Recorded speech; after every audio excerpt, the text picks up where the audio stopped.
El tema que quiero trazar esta noche se titula 4 formas de matar a una iglesia. El de mañana en la noche se titula Los peligros de la especulación profética. Y el tema del martes en la noche se titula El plan maestro de Satanás, donde vamos a analizar todos los eventos que se están realizando ahora en el mundo y cómo todos estos eventos son como un rompecabezas donde Satanás está armando cada pieza para desempeñar su última gran batalla contra el reino de Dios. Así que esos son los 3 temas que vamos a estudiar juntos y creo que Dios nos va a bendecir abundantemente en nuestro estudio. Quiero pedirles que no miremos el reloj, porque nada más voy a estar aquí 3 días, así que hay que quemar todos los cartuchos. Los que están allá atrás, quiero invitarles que vengan más al frente, porque yo no muerdo ni escupo. Así que pueden venir con toda tranquilidad aquí al frente y así van a poder ver mejor lo que voy a poner en la pizarra, porque en realidad esto va a ser no solo una predicación, sino que va a ser una clase. Y cada noche vamos a usar la pizarra para que podamos visualizar un poco mejor lo que vamos a estudiar.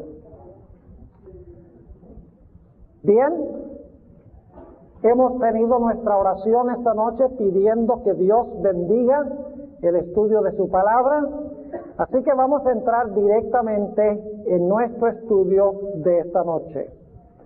Como les mencioné, el título del tema de esta noche es 4 formas o 4 maneras para destruir a una iglesia. En realidad hay 4 secretos que mantienen a una iglesia o una denominación viva y vibrante. Y si la iglesia olvida estos 4 elementos, el resultado es que la iglesia o la denominación empieza a perder su visión. Y si sigue o continúa esta actitud, el resultado es que finalmente la denominación o la iglesia puede desbandarse y puede desvanecerse y desaparecer. Ahora, ¿cuáles son los 4 elementos indispensables para mantener viva una denominación o una iglesia? Y esta noche, cuando hablo de iglesia, no estoy hablando de la iglesia local, estoy hablando de la iglesia como denominación, es decir, los metodistas, los presbiterianos, los bautistas, la iglesia adventista. 4 formas de matar a una denominación, podríamos decir mejor, no una iglesia local, aunque cuando muere la denominación, también en gran medida mueren las iglesias a nivel local. 4 cosas cruciales y vitales que nosotros como adventistas debemos recordar y que preservan la identidad y la vida de la iglesia o de una denominación. Número 1, un concepto claro de cuáles son nuestras raíces. Es decir, un concepto claro en cuanto al origen de la iglesia. ¿Dónde se originó la iglesia adventista? ¿Cuál es su fuente? ¿Cómo comenzó? ¿Cuándo comenzó? Es decir, las raíces históricas de la denominación o de la iglesia. El segundo elemento que necesitamos recordar cuando hablamos en cuanto a la vida de la iglesia es que debemos recordar cuál es nuestra misión. Ese es el segundo elemento que debemos recordar para preservar la vida de una denominación o de una iglesia, que la iglesia nunca pierda de vista cuál es su misión, cuál es su objetivo. Si en algún momento la iglesia o denominación olvida su destino, olvida su misión o su razón de existencia, el resultado es que la iglesia pronto pierde su poder y aún muere. El tercer elemento que necesitamos recordar cuando hablamos de preservar la vida de una denominación o de una iglesia es el mensaje de la iglesia. El mensaje de la iglesia. Si una iglesia olvida su mensaje o diluye su mensaje y deja de predicar el mensaje, el resultado es que la iglesia pierde la razón de su existencia y está en peligro de desvanecerse y desaparecer. El cuarto elemento clave para mantener viva una denominación o una iglesia es recordar el destino final de la iglesia. Es decir, ¿qué hay en el futuro para esa iglesia? ¿Qué esperanza tiene la iglesia para el futuro? ¿Cuál es su destino final, en otras palabras? Así que los cuatro elementos claves que pueden darle vida o pueden matar a una denominación religiosa son estos que he puesto en la pizarra. En primer lugar, las raíces o el origen de la iglesia. En segundo lugar, la misión de la iglesia. En tercer lugar, el mensaje de la iglesia. Y en cuarto lugar, el destino o la esperanza final de la iglesia. Ahora, esta noche yo voy a hablar de estos elementos como se aplican a la Iglesia Adventista del Séptimo Día. Pero antes de hacerlo, quiero decirles que hay una iglesia que recientemente pasó por la experiencia de olvidar estos cuatro elementos. Y como resultado, en estos momentos está en una tremenda confusión. Y yo quiero relatarles esa historia de esa iglesia o esa denominación reciente que ha olvidado estos cuatro elementos y por lo tanto es una iglesia que está ahora en confusión, a la deriva. Me refiero específicamente a la Iglesia de Dios del Séptimo Día. Ahora, yo quiero decirles que la Iglesia de Dios del Séptimo Día fue fundada por un hombre que se llama Herbert W. Armstrong. Es una iglesia, posiblemente ustedes han entrado en contacto con personas que pertenecen a esa iglesia. Por ejemplo, tienen la idea de que se deben celebrar las fiestas judías. Tienen la idea de que Cristo fue crucificado un miércoles y resucitó un sábado.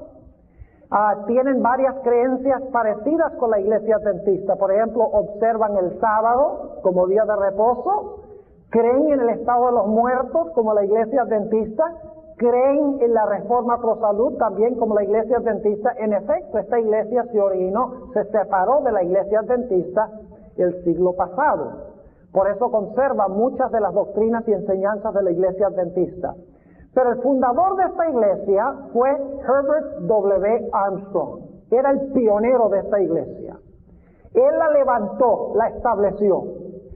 Claramente, esta iglesia durante muchos años, antes de la muerte de este hombre, dicho sea de paso, murió en el año de 1986, hasta el momento de su muerte, esta iglesia se mantuvo fuerte conforme a las raíces que tenía. Se mantuvo de acuerdo a las enseñanzas y las prácticas del pionero, el pastor Armstrong, que había establecido la iglesia. Esta iglesia, durante el tiempo en que estuvo vivo el pionero y su hijo, tenía una misión muy clara. Ellos sabían que su misión era llevar el mensaje de su iglesia a toda nación, tribu, lengua y pueblo. Y por esa razón esta iglesia tenía extensiones misioneras en muchos de los países del mundo, semejante a la iglesia adventista. Por ejemplo, en los países hispanos publicaban la revista La Pura Verdad en español, con el propósito de alcanzar a todo el mundo con el mensaje de esta iglesia, de la Iglesia de Dios del Séptimo Día, conocido en inglés como Worldwide Church of God. Mientras estuvo vivo, el pastor Armstrong, el pionero, y aquellos que se habían unido a su movimiento, que eran pioneros con él, la iglesia tenía una misión clara: alcanzar al mundo con el mensaje. Como les mencioné, ellos tenían muy en claro cuál era el mensaje que había que llevar al mundo. Entre los elementos que ellos consideraban importantes para llevar al mundo era en primer lugar, que el sábado, el séptimo día sábado, es el día de reposo. En segundo lugar, que los muertos, cuando están muertos, están muertos. En tercer lugar, que el hombre es templo, su cuerpo es templo del Espíritu Santo, y que por lo tanto debemos cuidar ese templo porque pertenece a Dios. La idea de que la ley de Dios todavía está vigente, que el cristiano todavía debe guardar la santa ley de Dios.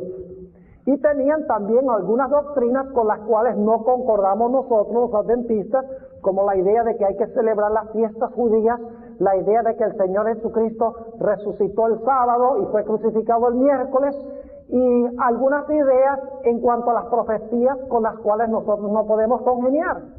Pero por lo menos mientras estaban vivos los pioneros que fundaron esta iglesia, tenían una misión clara, que era llevar los elementos de este mensaje a toda nación, tribu, lengua y pueblo.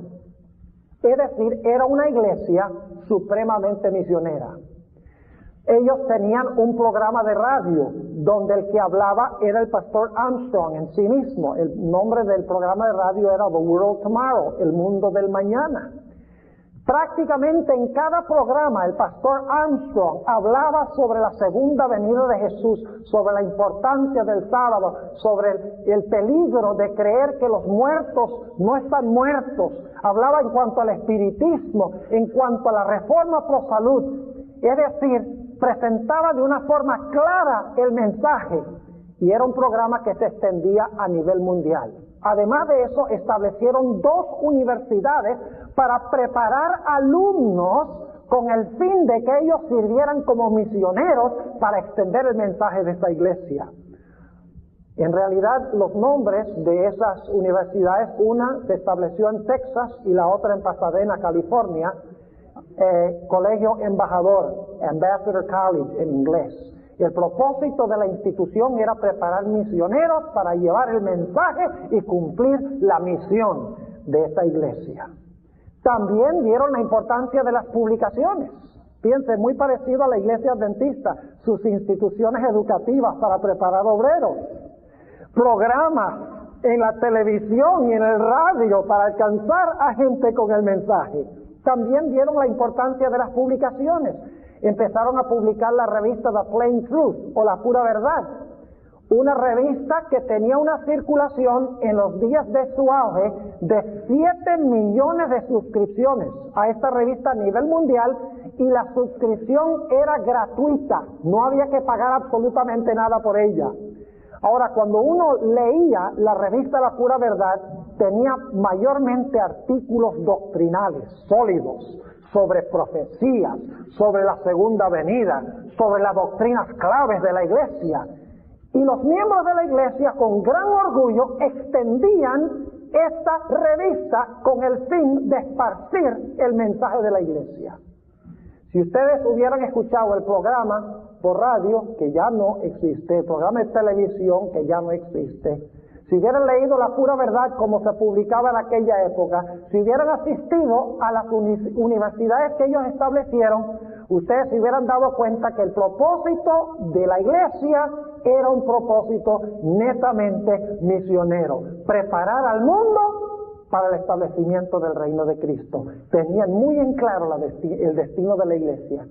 Creían que cuando la iglesia cumpliera la misión de llevar el mensaje, Cristo iba a venir a establecer su reino y la iglesia iba a estar triunfante.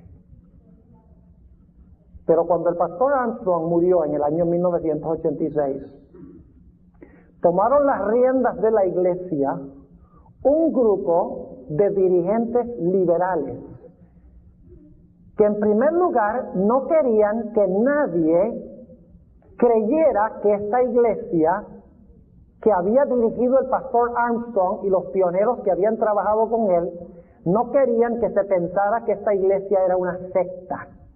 Porque durante todo el tiempo que estuvo vivo el pastor Armstrong, todas las demás iglesias, las iglesias grandes, la metodista, la presbiteriana, la luterana, etcétera, miraban a la iglesia de Dios del séptimo día y decían: esta es una secta, ellos no son cristianos porque tienen ideas extrañas. Este grupo de nuevos teólogos y dirigentes que se levantaron en la iglesia después de la muerte del pastor Armstrong en 1986, dijeron, nosotros ya no queremos que las iglesias piensen que nosotros somos una secta. Nosotros queremos que ellos crean que nosotros somos una denominación religiosa como las demás, que se nos reconozca como cristianos, como la iglesia presbiteriana, la luterana, la bautista, etcétera. Y por lo tanto dijeron, vamos a echar a un lado nuestras raíces. Y por lo tanto los libros que había escrito el pastor Armstrong los quitaron del mercado. No solo eso, sino empezaron a transformar y a cambiar la teología de la iglesia. Créanlo o no, este grupo de teólogos que estudiaron en Azusa Pacific College, una universidad evangélica que no era de la iglesia de ellos decidieron que ahora la iglesia necesitaba abandonar muchas de sus creencias peculiares y particulares. Empezaron estos teólogos y dirigentes a enseñar de que ya no había que guardar el sábado porque eso era del viejo pacto. Empezaron a enseñar que las leyes de la salud, la idea de no comer carne de puerco, eso era un asunto de la ley judaica, pero no se aplicaba hoy a los cristianos. Empezaron a enseñar de que el hombre no tiene que guardar la ley porque estamos bajo la gracia. Y así, una por una, las doctrinas claves de esta iglesia empezaron a echarse a un lado. No querían que nadie identificara a la iglesia con sus pioneros, con Herbert W. Armstrong. No querían que se pensara que la iglesia era una secta. Las ideas peculiares, las doctrinas peculiares que tenía la iglesia, empezaron a echarlas a un lado. Y como resultado de eso, por esa proclamación pública de que estaban cambiando la teología, las doctrinas de la iglesia, escuchen bien, en cuestión de un año, el 50% de los miembros de la iglesia abandonaron la iglesia de Dios. Y esto es en años recientes. El 37% de sus pastores o fueron despedidos por la nueva jerarquía o renunciaron a su posición porque no podían congeniar con las nuevas enseñanzas. Lógicamente la iglesia perdió su sentido de misión. Ya no querían ir los alumnos a estudiar en las universidades de esta denominación, porque habían perdido el celo misionero. ¿Cuál era la misión de la iglesia? Era llevar el mensaje. Pero si ahora habían cambiado el mensaje, ¿qué alumno iba a querer ir a una de las instituciones educativas de esta denominación para prepararse para cumplir una misión que ya no existía? Y por lo tanto, tuvieron que vender las dos universidades que tenían. La revista La Pura Verdad, que tenía una circulación de 7 millones de suscripciones gratuitas, ahora se redujo a 500,000 suscripciones y la gente ahora tenía que pagarlas. Si ustedes leen la revista La Pura Verdad ahora, como la publican, casi nunca encuentran un artículo sobre la segunda venida de Jesús. Casi no hay un solo artículo que habla de profecías, ni de las doctrinas claves que se enseñaban anteriormente en la iglesia. Lo que van a encontrar es artículos sobre cómo mejorarse después de un divorcio, cómo enfrentarse a los problemas del SIDA, cómo resolver el problema de la delincuencia juvenil. Ahora, no son malas estas cosas, pero no es la misión ni el mensaje primordial que había tenido la iglesia. Así que ustedes leen la revista La Pura Verdad, ha perdido casi por completo su identidad. Como les mencioné, los libros doctrinales del pastor Armstrong fueron echados a un lado. Su programa de televisión se clausuró porque ya nadie quería apoyar el programa de televisión. Los programas de radio se redujeron drásticamente. ¿Por qué razón? Sencillamente porque la iglesia había olvidado sus raíces. Es más, quería tapar sus raíces. quería esconder sus raíces. Estaban avergonzados de identificarse con el pastor Armstrong. Habían perdido de vista su misión, porque perdieron de vista el mensaje. Porque la misión era llevar el mensaje, pero si cambiaron el mensaje, ¿qué misión iban a cumplir? Y por lo tanto perdieron de vista la venida de Cristo, el destino de la iglesia. Por esa razón prácticamente no se habla ya en esa iglesia en cuanto a la segunda venida de Jesús y el establecimiento del reino eterno de Cristo. Ahora yo pregunto, ¿podría tal cosa sucederle a la iglesia adventista del séptimo día? Ustedes dicen, no, jamás, porque esta es la iglesia de Cristo, esta es la iglesia remanente. ¿Ustedes creen que Satanás no odia a la iglesia remanente? ¿Ustedes no creen que Satanás quiere que la iglesia remanente pase por los mismos asuntos por los cuales pasó la iglesia de Dios? No solamente Satanás quiere que suceda esto en la iglesia adventista, sino que en cierto grado lo vemos sucediendo. Por esa razón, hermanos y hermanas, es crucial que nosotros analicemos esta noche las raíces de la iglesia adventista del séptimo día. Que nosotros analicemos la misión de la iglesia adventista del séptimo día. Que nosotros analicemos cuál es el mensaje central, la verdad presente, el último mensaje de la iglesia adventista al mundo. Y que nosotros analicemos cuál es el destino o la esperanza final de la iglesia adventista. Porque si nosotros olvidamos estos 4 elementos, estos 4 hitos, podríamos repetir la historia de la iglesia de Dios y otros movimientos que han perdido su fuerza y se han desvanecido como reliquias en el movimiento histórico. Ahora, lo lindo es que nosotros los adventistas creemos que somos un movimiento que se originó en armonía con profecías bíblicas. La iglesia adventista no es como cualquier iglesia. Usted le pregunta, por ejemplo, a un luterano, ¿por qué es luterano? Dice, bueno, porque Martín Lutero se rebeló contra la iglesia católica en el siglo XVI. Y nosotros somos luteranos, porque creemos lo que él enseñó. Si usted le pregunta a un presbiteriano por qué es presbiteriano, bueno, Juan Calvino, quien era ayudante de Lutero, estableció la iglesia presbiteriana y nosotros creemos como él. Si usted le pregunta a un metodista de cuál es el origen de la iglesia de ustedes, va a decir, bueno, nos originamos con Juan Wesley. Si le preguntan ustedes a un testigo de Jehová, ellos le van a decir, nos originamos con el pastor Russell. Pero escuchen bien, hay una sola iglesia en todo el mundo que profesa que se originó en cumplimiento de las profecías exactas del libro de Apocalipsis. Es decir, el origen de la iglesia adventista no se originó en ningún hombre, se originó en cumplimiento de profecías bíblicas exactas y precisas.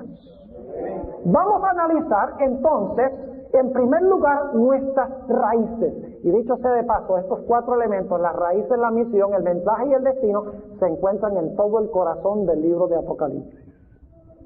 Vamos a Apocalipsis, el capítulo 10, y vamos a analizar, en primer lugar, las raíces de nuestra iglesia. Las raíces de la iglesia adventista del séptimo día. ¿De dónde vino? Su fuente. Apocalipsis, el capítulo 10. Y vamos a analizar en bastante detalle este capítulo, que es el que la iglesia adventista emplea para demostrar que la iglesia remanente se originó en armonía con una profecía bíblica precisa y exacta. Ahora, notemos lo que dice el capítulo 10 y los versículos 1 y 2. Estamos hablando ahora de las raíces de la iglesia adventista. ¿Dónde nos originamos? Yo pregunto, ¿hay el peligro de que nosotros tengamos vergüenza y pena de nuestras raíces? Y queramos que los otros cristianos digan, no, la iglesia adventista esa no es una secta. La iglesia adventista eso no es un grupo medio cristiano. No, ellos son denominaciones como nosotros. Hay siempre ese peligro. Ahora, noten lo que dice Apocalipsis 10 y el versículo 1. Y vi otro ángel fuerte, descender del cielo cercado de una nube y el arco celeste sobre su cabeza.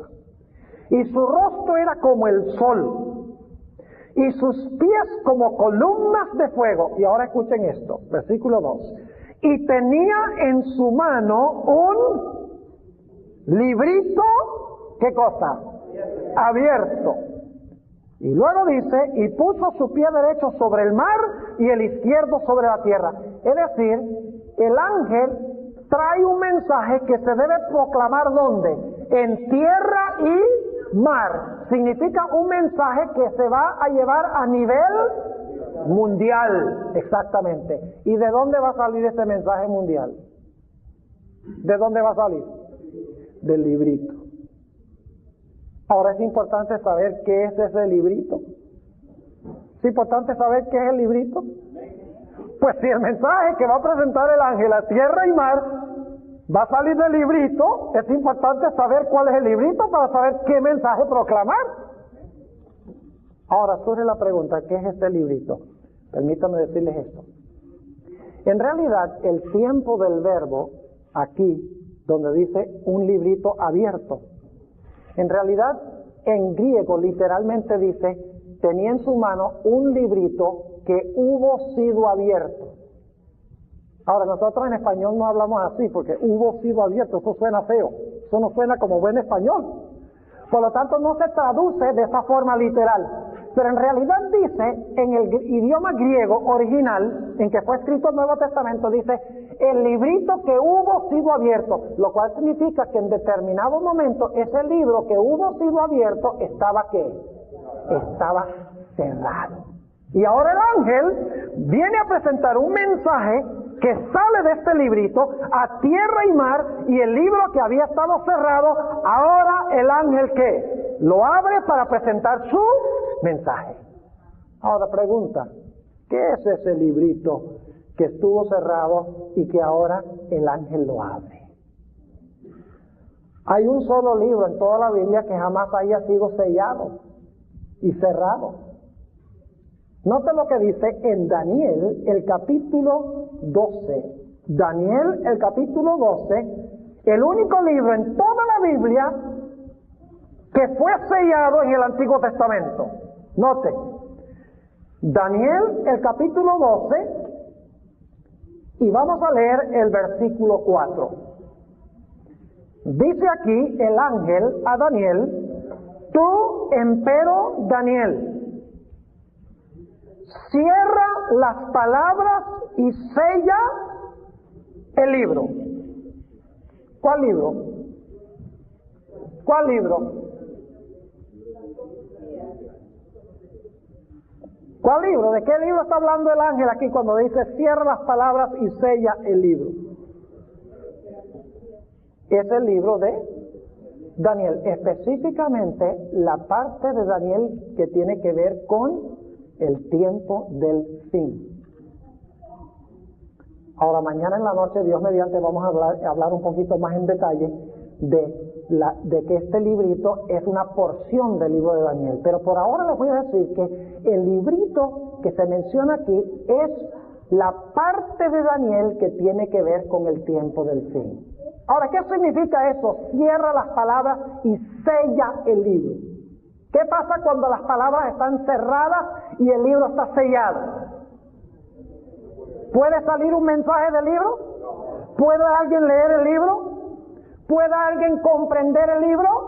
No. Quiere decir que cuando esta parte de Daniel se dio originalmente, Dios dijo, este librito va a estar ¿qué cosa?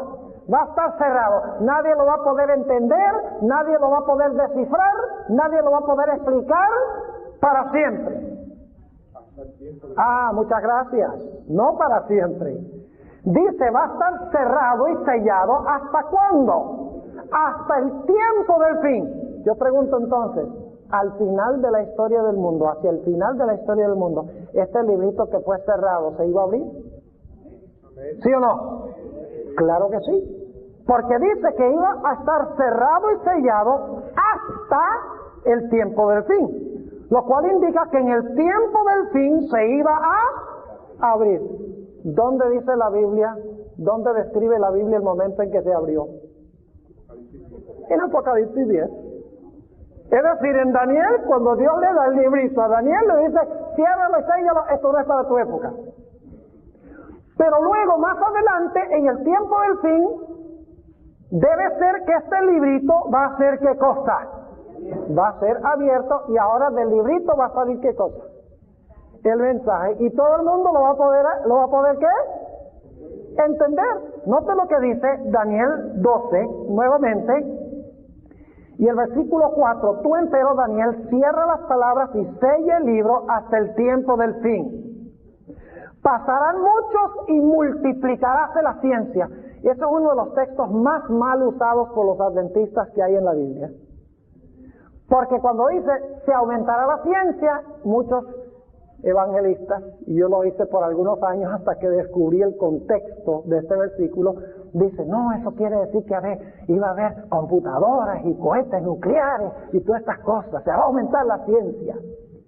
Pero en realidad en su contexto, ¿qué está diciendo Daniel 12 y el versículo 4? Está diciendo, cierra las palabras y sella el libro hasta el tiempo del fin. Pero en el tiempo del fin, ¿qué va a pasar? El libro va a ser abierto y se va a multiplicar ¿qué cosa?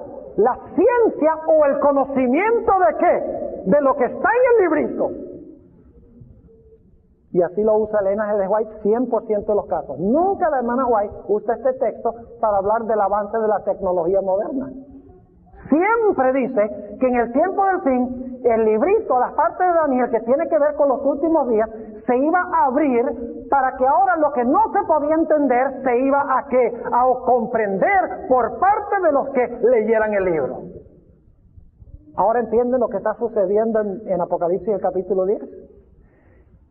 Este libro de Daniel, que estaba cerrado en los días de Daniel, en el tiempo del fin, el librito se iba a abrir y ahora el mensaje del librito iba a ir a tierra y mar. Se iba a presentar del librito un mensaje ¿qué? Mundial. Ahora vamos un poquito más adelante, ahí en el capítulo 10, para que vean algo muy interesante en cuanto a este librito. ¿Qué iba a pasar cuando se abriera el libro y la gente leyera el libro? ¿Qué iba a pasar? Noten el capítulo 10. Iba a haber una experiencia muy interesante. Capítulo 10 y el versículo 8. Y la voz que oí del cielo hablaba otra vez conmigo y decía, ve y toma el librito, ¿qué cosa? Abierto, de la mano del ángel que está sobre el mar y sobre la tierra. Y fui al ángel diciéndole que me diese el librito. Y él me dijo, toma y ¿qué? Y trágalo. Es decir, cómetelo. ¿Cuántos de ustedes alguna vez se han comido un libro? ¿Se han comido un libro? Sí. ¿Cómo les supo? Con razón tuvieron indigestión. Yo cada rato como libros.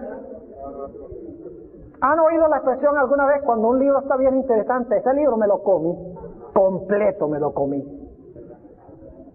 Es decir, se asimila ¿qué cosa? El mensaje del libro. Ahora, ¿qué iba a pasar cuando se comiera este libro? Cuando estaba en la boca, ¿qué iba a pasar? El mensaje de este librito iba a causar algo tremendo. Noten lo que dice nuevamente el versículo 9. Y fui al ángel diciéndole que me diese el librito, y él me dijo, toma y trágalo, y él te hará amargar tu vientre, pero en tu boca será dulce como la miel. Y tomé el librito de la mano del ángel y lo devoré. Noten que no dice que se lo comió, dice que se lo devoró. Pregunta, ¿había un mensaje bien dulce en este librito? ¿Había un mensaje que Daniel se quería, que Juan en Apocalipsis quería devorar y comérselo? Claro que sí. Y dice que fue dulce en su boca, pero cuando llegó a su vientre le causó ¿qué cosa? Agriera, amargura, indigestión. Ahora escuchen bien. Significa que este ángel, que ahora abre el librito de Daniel que había sido cerrado, En el tiempo del fin de este librito iba a salir un mensaje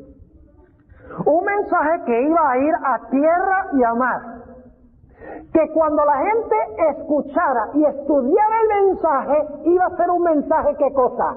Dulce, lleno de gozo, pero que después iba a causar una experiencia que amarga, unas agrieras espirituales amargas. Ahora escuchen lo que les voy a decir. No es coincidencia que en el año 1833 se levantó un hombre llamado Guillermo Miller, que empezó a estudiar las profecías en 1818, intensamente el libro de Daniel.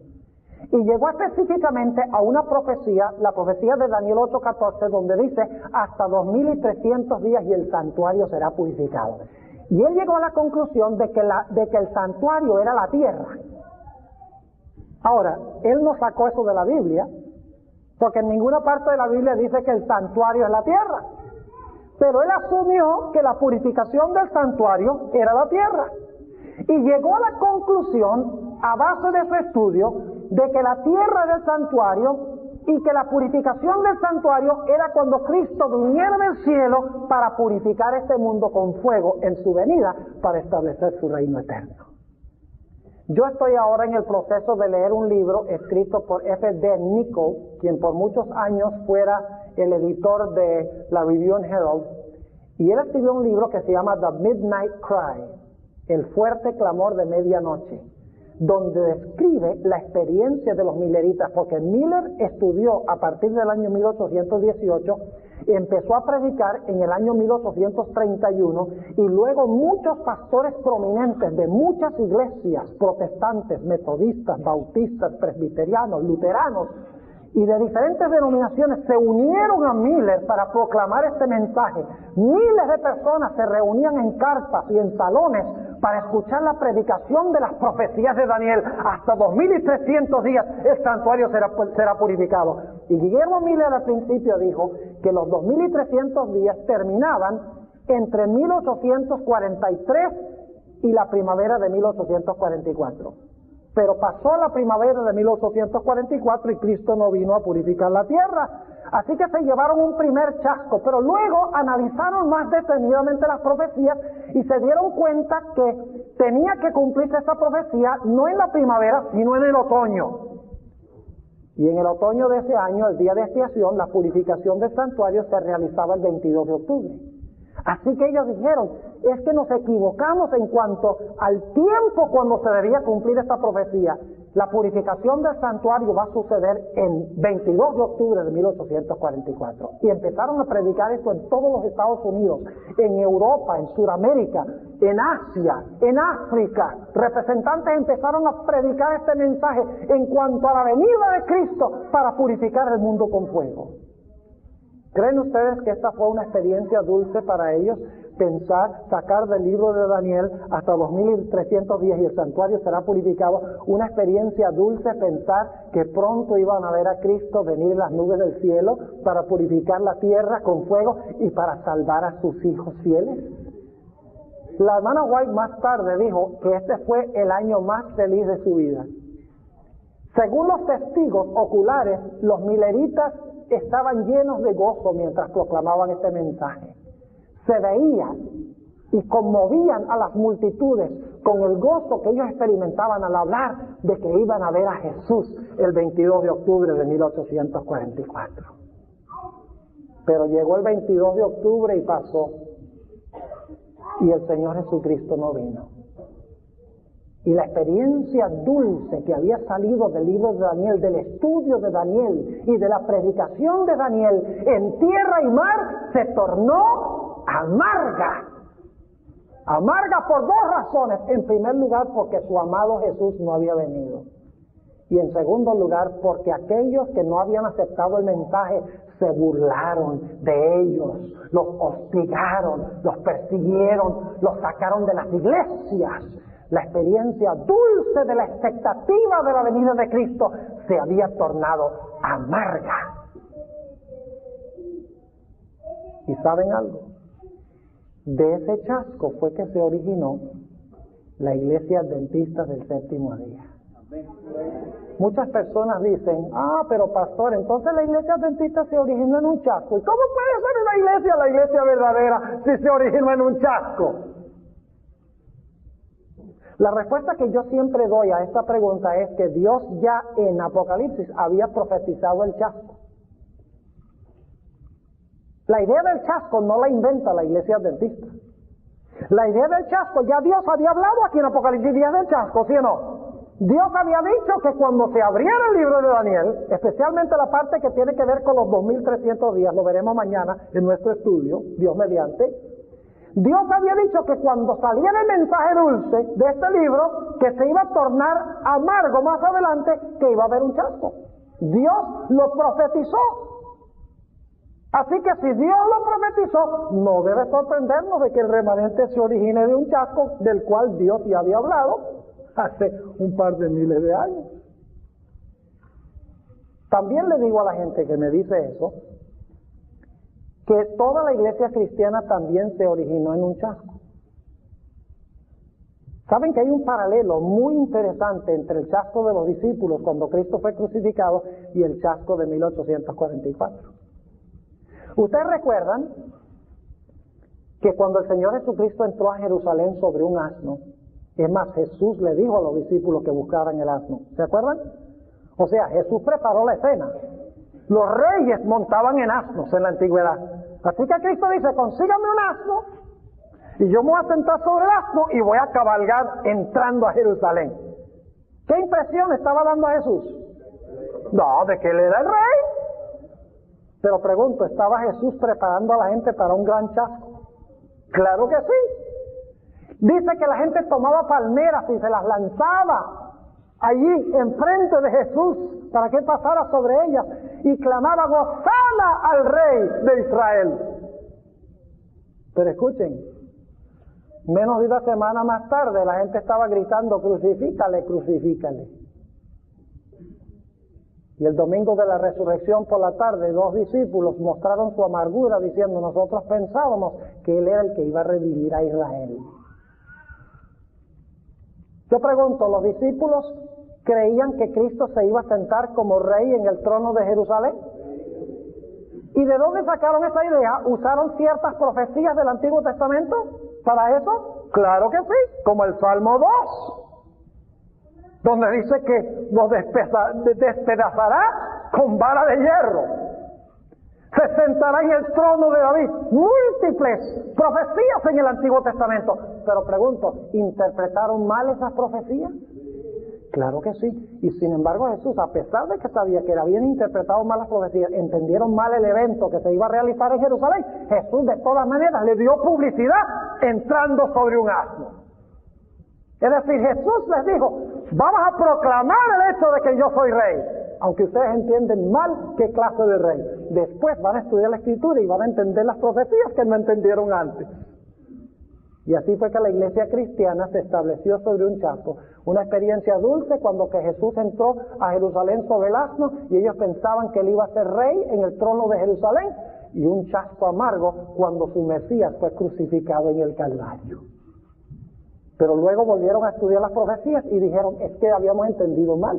No iba a ser un rey sentado en el trono de Jerusalén en gloria, sino que iba a ser el rey del reino de la gracia. Por eso le pusieron una corona de espinas, un rey que pudiera perdonar los pecados. ¿Cómo fue que no lo vimos antes? Y ahora vuelven a estudiar las profecías y entonces ahora salen a predicar de nuevo, pero empiezan a predicar las profecías desde una perspectiva correcta. ¿Ven cómo la iglesia cristiana se originó en un chasco? ¿Y saben lo que dijeron los judíos? Dice, esa idea de que Cristo resucitó y que ascendió a la diestra de Dios a entrar al lugar santo allá, eso se lo inventaron los discípulos porque estaban todos avergonzados por las profecías falsas que habían dado. Y así dicen los cristianos de la iglesia adventista. Los cristianos de afuera dicen, la iglesia adventista, esa idea de que Cristo, que habían entendido mal las profecías y que el Señor Jesucristo lo que hizo fue entrar al lugar santísimo para purificarlo. Esa se la inventaron porque habían quedado avergonzados, porque habían predicado la venida de Jesús. Pero si los discípulos entendieron mal el evento y experimentaron una amargura y luego se estableció la iglesia cristiana para predicar las profecías de nuevo en una perspectiva correcta, ¿por qué razón Dios no pudo llamar a la iglesia adventista, darle publicidad aun cuando sabía que estaban comprendiendo mal las profecías? Y que ellos tuvieran esta experiencia dulce de pensar que Cristo iba a venir como Rey de Reyes y de Señores, y que luego iban a sufrir un terrible chasco, iban a estudiar las profecías de nuevo, y entonces iban a salir a profetizar de nuevo. ¿Cuáles son las raíces de la iglesia adventista a la luz de lo que hemos estudiado, hermanos y hermanas? ¿Cuáles son las raíces de la iglesia adventista? Somos cualquier iglesia, como cualquier iglesia. ¿Nos originamos porque fuimos fundados por Elena White? No, somos adventistas porque a alguien se le ocurrió descubrir la doctrina de la segunda venida. No, la iglesia adventista se originó en armonía con una profecía bíblica exacta. No hay iglesia en el mundo que profese eso. Haberse levantado en el momento preciso, en el lugar preciso, cuando la profecía lo dijo. Ahora, noten lo que dice el versículo 10 del capítulo 10 nuevamente. Y tomé el librito de la mano del ángel y lo devoré. Y era dulce en mi boca como la miel. Y cuando lo hube devorado, fue amargo mi ¿qué? Mi vientre. ¿Entendieron el mensaje que salió del libro de Daniel? ¿Lo entendieron? Según este versículo, ¿lo entendieron? No. Porque fue dulce en la boca, pero ¿qué? Amargo en el vientre. Es decir, sus expectativas no se cumplieron. Por lo tanto, ¿qué les dijo el ángel que debían hacer? Versículo 11, escuchen con cuidado. Y él me dice, necesario es que otra vez profetices. ¿Qué significa otra vez? Hacerlo de nuevo. ¿Qué creen que yo puedo decirles a ustedes? ¿Vendré a Rockville Center otra vez si nunca he venido ni una vez? ¿No? ¿Qué significa otra vez? Significa que hay que hacerlo ¿qué? De nuevo. Es decir, el ángel le dice, ahora que ustedes tuvieron esta experiencia dulce que se volvió amarga, es necesario que ustedes ahora ¿qué? Profeticen ¿qué cosa? Otra vez. ¿Y de dónde va a salir esa profecía otra vez? ¿De dónde? Del librito. Es decir, el mensaje central es el mensaje que se encuentra ¿dónde? En Daniel. Y en un momento vamos a encontrar que también hay que incluir el complemento de Apocalipsis. Porque Daniel y Apocalipsis están juntos. Daniel es una profecía y Apocalipsis es una revelación de la profecía. Van juntos. Pero lo que quiero que noten aquí es que después del chasco se da un mandato de que es necesario ahora salir y profetizar ¿de dónde? Del librito otra vez. Pero ahora la profecía se debe explicar desde una perspectiva ¿qué? Correcta. Y ahora quiero que noten a quiénes debe ir este mensaje. Es necesario, versículo 11 nuevamente, necesario es que otra vez profetices a muchos pueblos y gentes y lenguas y reyes. ¿Dónde más en Apocalipsis encontramos una expresión semejante a esa? Pueblos, gentes, lenguas y reyes. ¿Dónde estará ese mensaje que hay que profetizar de nuevo? Bueno, sabemos que sale del librito de Daniel, pero hay otra parte en Apocalipsis donde encontramos esta misma expresión. Apocalipsis 14 y el versículo 6. ¿Les quedó claro las raíces? La iglesia adventista es considerada por muchos una secta. Esa secta. Tienen una profetisa. Guardan un día raro. Y creen que no hay que comer carne de puerco. Y no van a cine y no bailan. Mira qué gente rara. Y siempre hay el peligro de que nosotros queramos enterrar nuestras raíces. To fit in. Sentimos el famoso peer pressure. No queremos ser como nosotros queremos ser como los demás. Que una secta, que nosotros somos raros. No, nosotros somos una denominación. ¿Hay ese peligro, sí o no? Tremendo. Y hay gente en la iglesia que está con esas ahora, queriendo que se reconozca la iglesia adventista como una iglesia común y corriente cristiana. Y no puede ser. Porque la iglesia adventista sí es una iglesia cristiana, pero es la iglesia remanente de Dios. Y nunca debemos avergonzarnos de nuestras raíces. Jamás. Porque si nos olvidamos de nuestro origen, nos vamos a olvidar también de nuestro destino. Y vamos a perder de vista nuestra misión y nuestro mensaje. Ahora, ¿cuál es la misión de la iglesia? Vamos a Apocalipsis 14. Y vamos a ver cuál es el mensaje que debe salir de nuevo del librito. Apocalipsis 14 y el versículo 6. ¿Son los mensajes de qué? De los 3 ángeles que tienen que salir del librito. ¿Están conmigo o no están conmigo? ¿Y cómo sabemos eso? Dice aquí en el versículo 6, y vi otro ángel volar por en medio del cielo, que tenía el evangelio eterno para predicarlo a los que moran en la tierra y a toda nación y tribu y lengua y pueblo. ¿Dónde encontramos esa prácticamente expresión idéntica en otro lugar en Apocalipsis? Donde acabamos de leer Apocalipsis 10. Así que el ángel de Apocalipsis 10 dice, ve y proclama otra vez del librito el mensaje a toda nación, tribu, lengua y pueblo.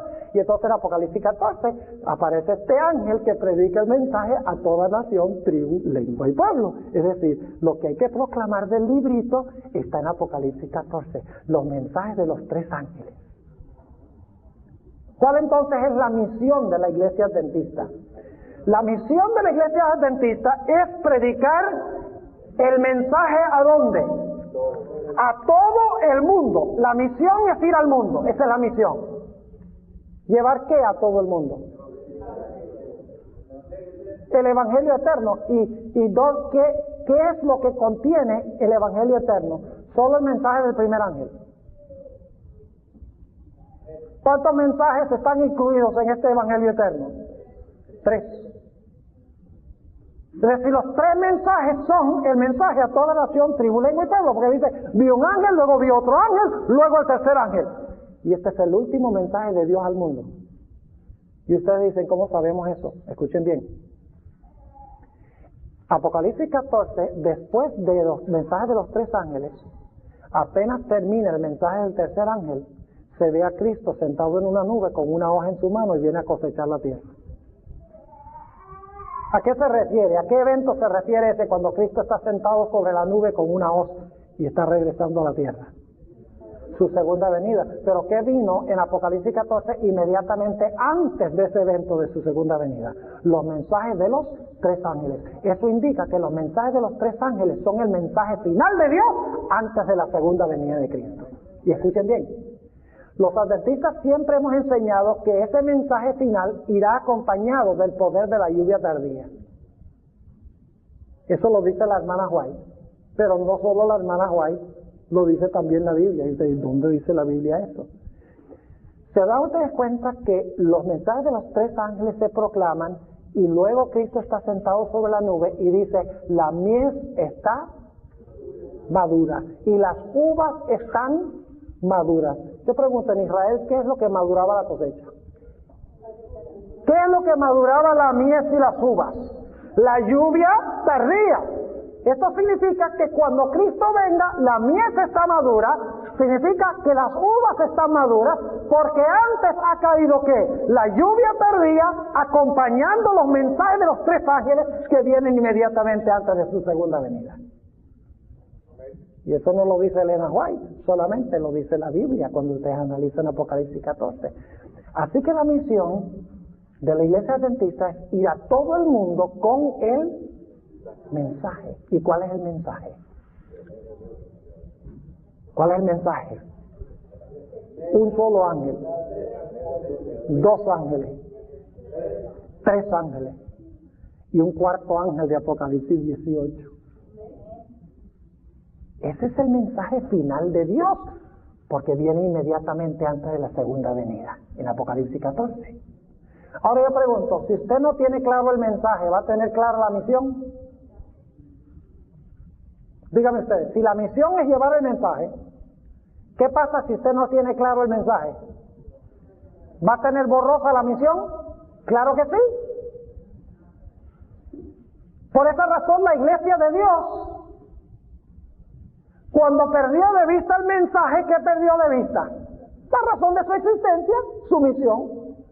Porque si ya no había que llevar el mensaje del sábado, el mensaje del estado de los muertos, el mensaje de la reforma por salud, el mensaje de todas estas cosas que había sostenido la iglesia, si ya no creían eso, ¿qué misión iban a cumplir?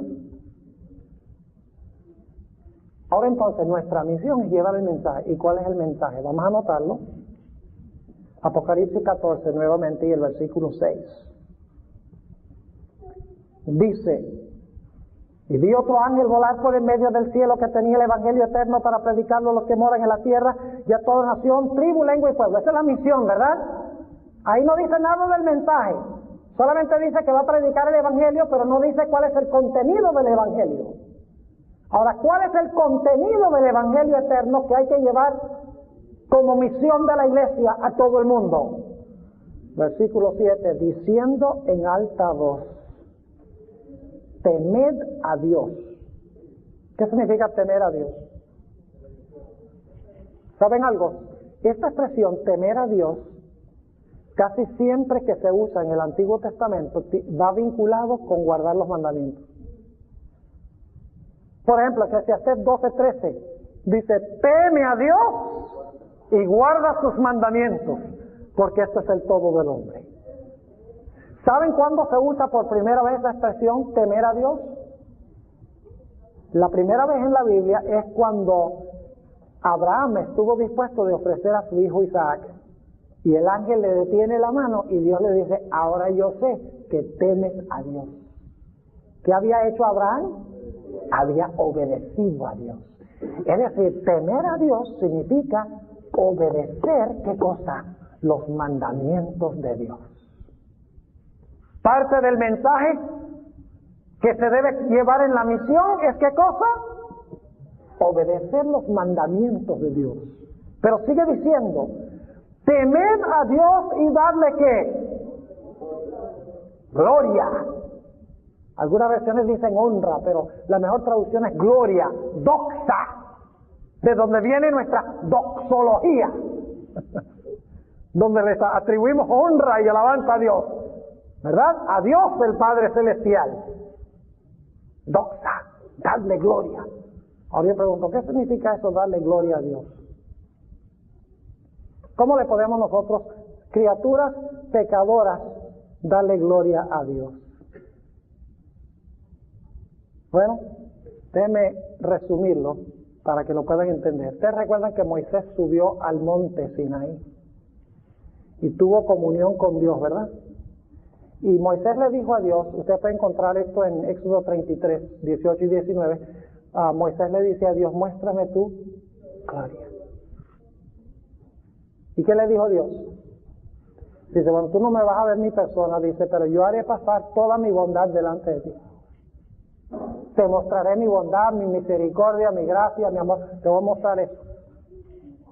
Es decir, ¿qué es la gloria de Dios? Su carácter. Ahora, cuando Moisés descendió del monte, ¿qué característica rara tenía? Se le había pegado la gloria. ¿Sí o no? La gloria de Dios es pegajosa. Cuando usted pasa tiempo con Dios, se le pega la gloria. Y ahora Moisés desciende y dice que le brillaba ¿qué cosa? Le brillaba el rostro. ¿De dónde había venido esa gloria? De Dios. Estaba reflejando la gloria de Dios. En otras palabras, estaba glorificando ¿a quién? A Dios. Cuando la gente veía la gloria en el rostro de Moisés, debían reconocer que esa no era la gloria de Moisés, sino que era la gloria de ¿quién? De Dios. Es como, por ejemplo, Jesús dijo, yo soy la luz del mundo. ¿Sí o no? Pero Jesús también dijo, vosotros sois la luz del mundo. Entonces ahora tenemos un problema. ¿Quién es la luz del mundo? ¿Cristo o nosotros? No, porque Cristo dijo que nosotros también somos la luz del mundo. ¿Cómo entendemos esto? De una forma muy sencilla. Cristo es el sol y nosotros somos luna. ¿El sol tiene luz propia? ¿Sí? ¿Y la luna de dónde saca la luz? Cuando miramos la luna de noche, digo, qué linda luna esta noche. Lo que debemos decir es que lindo sol. Porque la luna glorifica al sol, porque la luz de la luna viene del sol. Lo que estoy diciendo es que nosotros cuando pasamos tiempo con Jesús, se nos pega la gloria de su carácter. Y mostramos su bondad, su misericordia, su amor, su magnificencia, su gracia. Somos tolerantes, amamos a los demás. Mostramos la misericordia de Dios. No somos justicieros y malos con la gente, sino que la gente puede ver en nosotros un reflejo de Cristo. La sierva de Dios dice, cuando el carácter de Cristo sea perfectamente reproducido en su pueblo, vendrá Él a reclamarlos como suyos. Es decir, que parte del mensaje del primer ángel no es solamente guardar los mandamientos de Dios, sino es reflejar el carácter de Dios en nuestra vida. Amén. Y para reflejar su carácter hay que pasar tiempo con Él, como pasó Moisés, en oración, en estudio de la Biblia, en testificar a otras personas. Así que dice, temed a Dios y darle gloria. ¿Y por qué? Porque la hora de su juicio ha llegado. Daniel 8:14 hablaba del inicio de qué cosa. La interpretación correcta de Daniel 8:14 estaba indicando de que en el cielo iba a comenzar qué cosa. El juicio.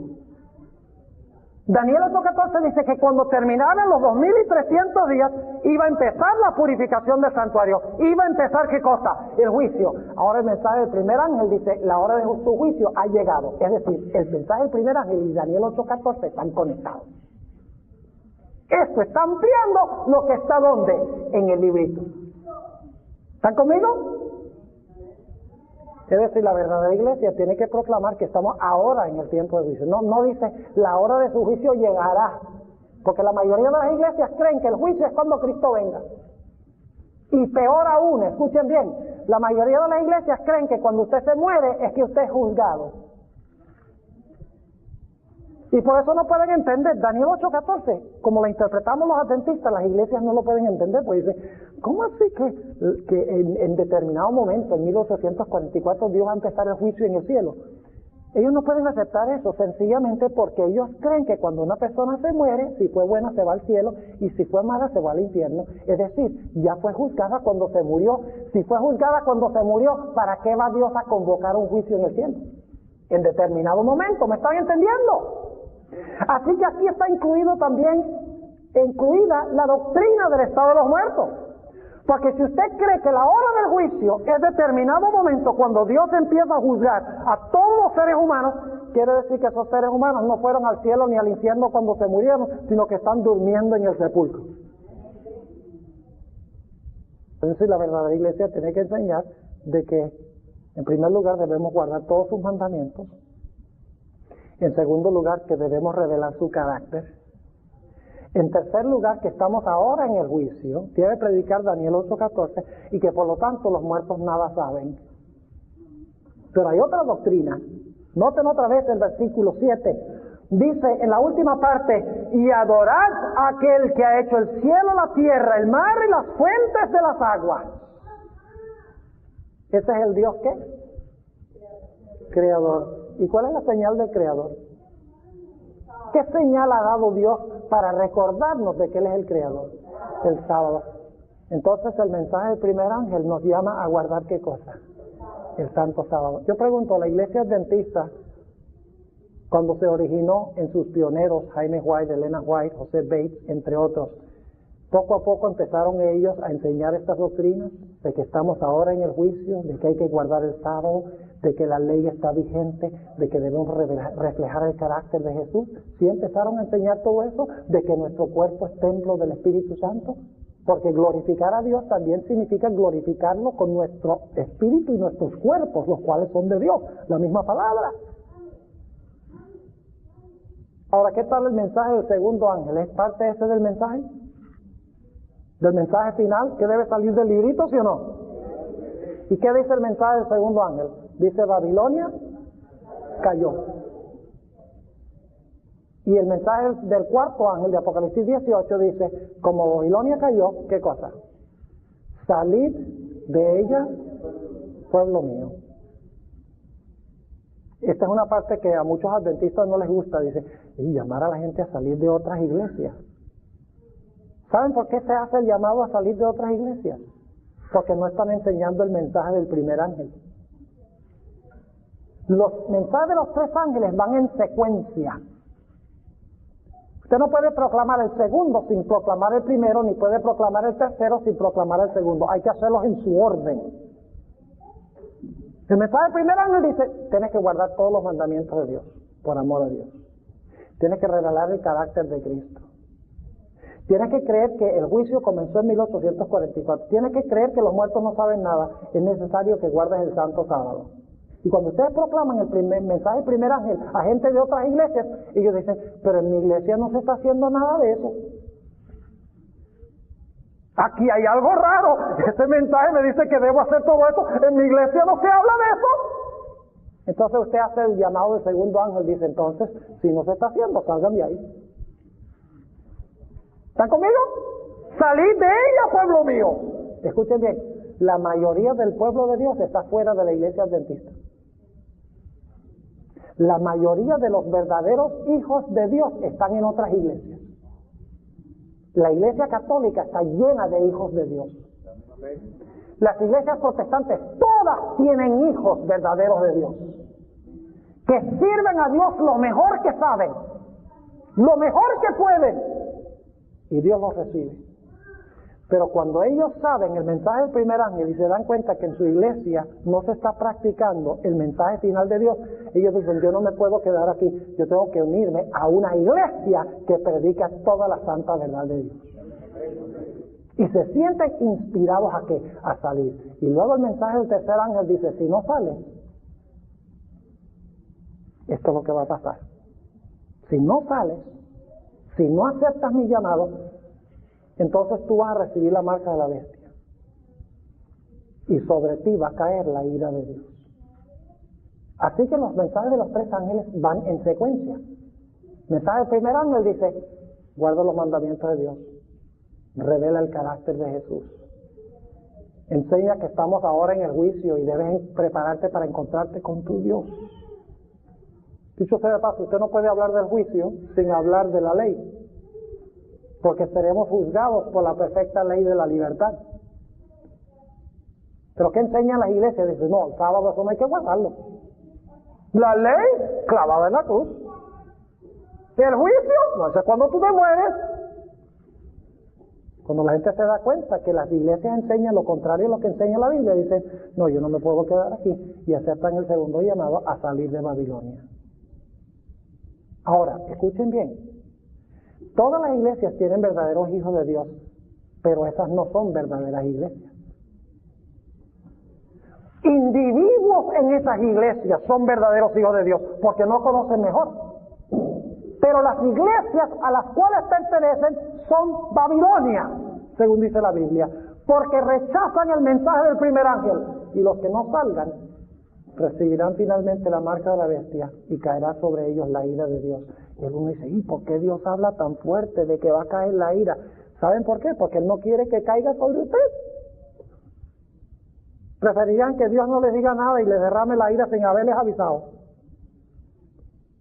¿Cuántos creen que Dios, al avisarnos en cuanto a la ira que va a caer, nos está haciendo un favor? Ah, pero un mensaje fuerte, terrible, que va a caer sin misericordia la ira de Dios. ¿Cómo es que Dios habla así tan fuerte? Nos está haciendo un favor porque Él nos dice, yo no quiero que la ira caiga sobre ti, por eso es que te estoy avisando. De que salgas, de que hagas lo que dice el primer ángel, para que estés listo, no para recibir mi ira, sino para recibir mi salvación. Es un mensaje de advertencia, pero es un mensaje de amor. ¿Entienden entonces cuál es el mensaje de la Iglesia Adventista? ¿Entienden lo que es la misión? La misión es llevar ¿qué cosa? El mensaje. Pero hay muchos en la Iglesia Adventista que están diciendo hoy, no hables de la bestia. No hables de la imagen de la bestia. Ahora, créame, yo creo que debemos presentarlos de una forma correcta. No debemos presentarlos de una forma para pisotear y apabullar a la gente, pero debemos predicar estos mensajes de la Biblia. Es el mensaje final de Dios, es el mensaje central de la Iglesia Adventista. Es nuestra misión llevar estos 3 mensajes al mundo. Sin embargo, algunos están diciendo, no, es que no somos tan diferentes de las demás iglesias, no hablemos de esta cosa de la bestia, de la imagen de la bestia, de la marca de la bestia, no. Eso lo que hace es ofender a los cristianos. ¿Qué prefiere usted? ¿Ofender a los cristianos ahora y salvarlos de irse al infierno? ¿O hablarles bonito ahora y mandarlos para el infierno? Algún día Dios nos va a tener por responsables por el mensaje que nos dio y que no compartimos. Ahora pregunto, ¿cuál es el destino de la iglesia remanente? El destino está en Apocalipsis 14. Después que concluye el mensaje del tercer ángel, se ve a Cristo, ¿qué cosa? Sentado en la nube. Y viene a la tierra en poder y gloria para rescatar a aquellos que aceptaron el mensaje y cumplieron la misión y se enorgullecieron de las raíces de su iglesia. La Biblia lo llama la bienaventurada esperanza. Ese es el destino de todos aquellos que reconocen sus raíces, que cumplieron la misión, que preservaron y proclamaron el mensaje. Nos espera una eternidad con Cristo Jesús. Hermanos y hermanas, nunca perdamos de vista de dónde venimos. Nunca perdamos de vista por qué existimos. Nunca perdamos de vista qué debemos predicar. Y así nunca perderemos de vista el destino que nos espera. Qué gloriosa tarea nos ha encomendado Jesús como iglesia remanente. Qué tremendo privilegio pertenecer a la iglesia remanente, pero qué gran responsabilidad también. Saben que la sierva de Dios dice que los adventistas serán castigados mucho más severamente que otras personas, porque donde se ha recibido mucha luz también hay mucha responsabilidad. Y por eso algunas personas dicen, no me digas más, porque creen que si no saben, que Dios no los va a tener responsables. Son como el avestruz, el proverbial avestruz, que dicen, yo no sé si es verdad, dicen que cuando viene el enemigo, mete la cabeza en la arena y como no lo puede ver, dice, me salvé. Ni se lo crean. Así no funcionan las cosas de Dios. Dios quiere que nosotros estudiemos, analicemos, asimilemos su mensaje y que lo proclamemos en toda su gloria.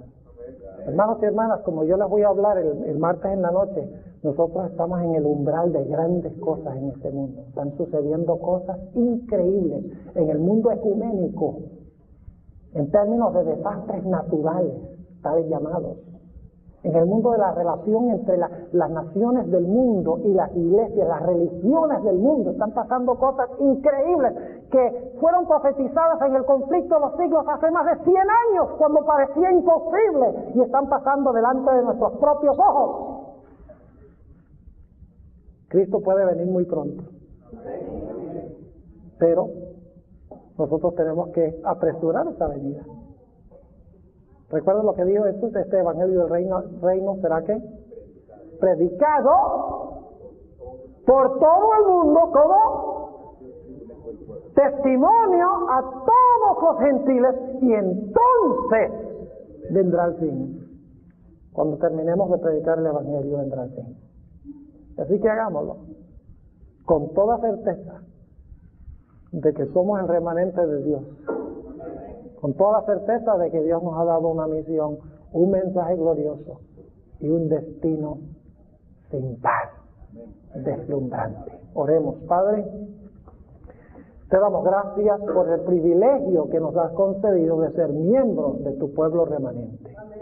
Gracias por sacarnos de las tinieblas a tu luz admirable. Y oh Señor, no queremos decir, bueno, tenemos derecho a la salvación porque somos del remanente, porque sabemos que los privilegios no nos garantizan la salvación. Es cuando tomamos los privilegios y los empleamos para tu gloria que se convierten en motivo de salvación. Te pido, Señor, que nos ayudes a captar una visión clara de por qué estamos aquí, cuál es nuestro destino, nuestra misión y nuestro mensaje. Ayúdanos, Señor, a terminar tu obra. Te lo pedimos en el nombre de Cristo Jesús. Amén.